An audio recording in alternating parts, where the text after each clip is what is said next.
मनुष्य जीवन में ज्ञान का बहुत महत्व है।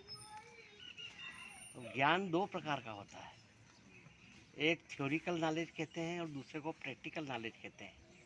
यानी एक पुस्तकीय ज्ञान और दूसरा व्यवहारिक ज्ञान या अनुभवजन्य ज्ञान। अब दोनों ज्ञान में कौन सा ज्ञान श्रेष्ठ माना गया है? वह माना गया है जो अनुभवजन्य हो, व्यवहारिक हो और प्रैक्टिकल नॉलेज हो, उसे ज़्यादा महत्व दिया गया है।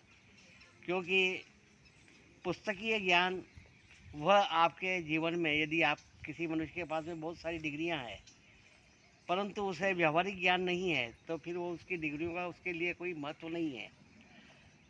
पुस्तकेषु गते विद्या पर हस्तगतो धनम प्राप्ते कठिने समये न तद विद्या न तद धनम। यानी जो किताबी ज्ञान है और जो बैंकों में पैसा जमा है या दूसरों को हमने उधार दे रखा है या दूसरों के पास में है, वो ज्ञान किताब में है तो वो हमारे किसी काम में आने वाला नहीं है समय पड़ने पर। और पैसा भी दूसरों के पास है, वो भी समय पड़ने पर हमारे काम आने वाला नहीं है। इसलिए कहा गया है कि अंट की का पैसा और कंठ की विद्या यही हमेशा काम आती है।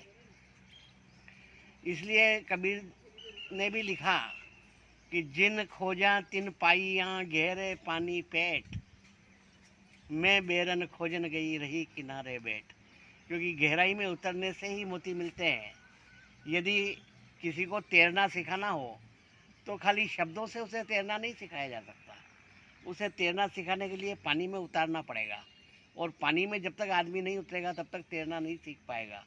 तो इसी तरह से थ्योरिकल नॉलेज वो है कि जो बिना पानी में उतरे तैरना सीखे, वो थ्योरिकल है। और पानी में उतर के जो तैरना सीखता है उसे प्रैक्टिकल नॉलेज कहते हैं। बहुत से ऐसे होते हैं जो पढ़े लिखे नहीं है, डिग्री उनके पास नहीं, परंतु ज्ञान का अथाह भंडार रहता है। हमारे मंदसौर में भी एक नारू भाई के नाम के एक व्यक्ति हैं, वे चौथी फेल हैं, परंतु उनका जो इंजीनियरिंग नॉलेज है वो बड़े बड़े इंजीनियरों को भी चुनौती देने वाला है। मंदसौर में जब सहस्त्र शिवलिंग की स्थापना करने का अवसर आया तब नारू भाई की युक्ति ही काम आई और उन्होंने उसकी स्थापना करने में अपना महत्वपूर्ण योगदान दिया।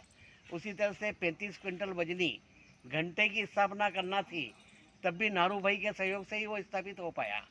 जब कोरोना काल में एक लोग बाग मंदिर में जाते थे और घंटी बजाते थे तो एक दूसरे का संक्रमण होता था, तो नारू भाई ने एक सेंसर बेल का आविष्कार किया और सभी मंदिरों में वो घंटियाँ लगा दी, बिना छुए ही घंटी बज जाती थी।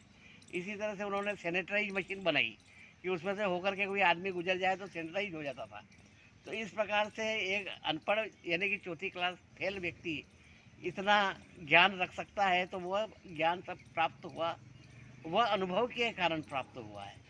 एक मोटिवेशनल स्पीकर के बारे में अभी पिछली बार समाचार प्रकाशित हुआ था कि वह 1 घंटे के मोटिवेशनल स्पीच के 4,000 रुपये चार्ज करता था, और उसके मोटिवेशनल स्पीच लगातार चलते रहते थे और उसमें सैकड़ों की संख्या में श्रोता आते थे और उसका स्पीच सुनते थे।